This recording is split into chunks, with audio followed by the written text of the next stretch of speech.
he was meditating and he asked the universe to reveal itself to him. What is truth? And then he said he felt a hand on his shoulder. And he looked over his shoulder and there's an ET standing there and beamed him up into a ship and then gave him a tour of the universe. I want to share some more information about the UFO/alien topic through a Christian perspective. Please consider going to camphermon.com and signing up for a membership. We have a lot of projects in the works and we need your help to spread the message. My name is Mike Stibbs and I'm reporting from Camp Hermon. So one of the major players shaping the alien/UFO narrative is a gentleman named Dr. Steven Greer. He's the founder of the Disclosure Project, and he claims that he is in contact with several extraterrestrial civilizations that want to help humanity. But as crazy as that sounds, Dr. Steven Greer has the ear of a lot of politicians and people within the military. It's no joke. So I brought in my good friend Nick Fisher to talk a little bit about the dangers of Dr. Steven Greer. Dr. Steven Greer, no, I used to, I used to really respect him, and I still do to a degree, but he's definitely leading a lot of people down the wrong path. At first, for a while, he's just a big disclosure advocate, which I'm obsessed with UFOs, so I get really excited about this stuff. So I really like his work. But then as time went on, he started adding in these very Eastern religion styled practices about basically holding us like seances to reach out to aliens and communicate with them. And if you, I just watched his movie for research purposes the other day, The Cosmic Hoax, which is all about the idea that the government is slowly trying to disclose little bits of information here and there that you and I just talked about. Except what they're trying to do is make these aliens look like a threat to humanity. Well, Dr. Steven Greer believes that he has been contacted by leadership within this interstellar government to help him bring awareness that the U.S. government or the world governments are preventing aliens from contacting with them. So they have to have seances to talk to them to bring truth and information to the Earth, which is pretty, in Nick's opinion, pretty absurd, because if these aliens can travel across space and time and travel between dimensions, I don't think that the U.S. government's going to stop them from making contact. I don't think they need to have seances with people to bring the truth to us. Steven Greer's movement right now, it has very religious overtones to it. It's not subliminal at all. If you've ever heard his original testimony of how this started, I believe he was 18 years old.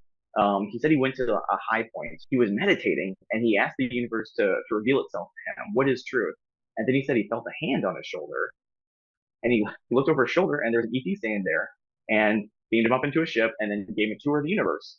Like, hey, you're a very special person, which is very typical for abductees that are being led into leading some kind of a movement or being led into a very anti-God direction. Because typically, what happened to Dr. Steven Greer and a lot of other abductees, they said that they need to get humanity away from religion, specifically Jesus. They need to realize that we have the potential as human rights earthlings to become these omni beings, these transcendental beings that they can almost like a Star Child from 2001: Space Odyssey. And I was watching an interview with a journalist, and at the end of this interview with the journalist, she was talking about the basically the CE5, Close Encounters of the Fifth Kind, which is spiritual, like a seance. She was being interviewed about them. She was talking to Dr. Steven Greer about basically calling him the Messiah. She's like, if it's not for you, there's no hope for the human race. You're the only thing keeping the human race from destruction.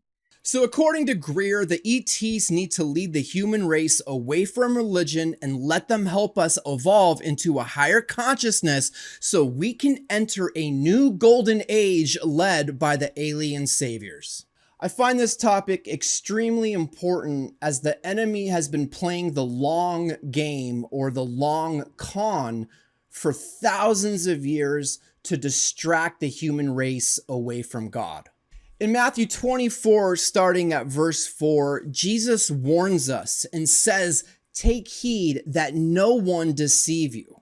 For many shall come in my name, saying, I am Christ, and shall deceive many." Dr. Steven Greer most definitely fits the profile of someone coming along and saying that he is Christ, saying that he is special, and that he's in contact with this alien civilization, and they want to help us. And no doubt about it, he is deceiving many people. Please consider going to camphermon.com and signing up for a membership. We have a lot of projects in the works and we need your help to spread the message. In the meantime, go listen to Camp Hermon's interview with Dr. Doug Hamp about the two witnesses, or check out the video I made about how the UFOs shut down nuclear missiles and how that may play into all of this UFO craziness. Until next time, God bless. Came down to top vanity, brought the proliferation of humanity. Ayy, fallen sons of the Most High God took advantage of the planet he made, forming a holy alliance of evil. And look at the daughters of Adam in vain. Then the flood rain came to restore its creational order to how we arranged. But the disembodied spirits of the giants still want to war.